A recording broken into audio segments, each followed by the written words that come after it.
இந்த பொம்மை ஜப்பானில் ஒகாய்டோ என்ற இடத்தில் உள்ளது. இந்த பொம்மை 40 சென்டிமீட்டர் உயரமும், கண்கள் கருப்பு நிறத்திலும், முடி கழுத்து வரை கட்டையாகவும் இருக்கும். உலகில் உள்ள பேய் பொம்மைகளில் இது மிகவும் பயங்கரமானதாக கருதப்படுகிறது.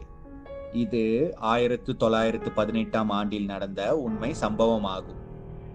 தனது விடுமுறையை கொண்டாட எகிச்சி சுசுகி ஒகாய்டோ நகருக்கு செல்கிறார். அங்கு அவர் ஒரு அழகான பொம்மையை பார்க்கிறார்.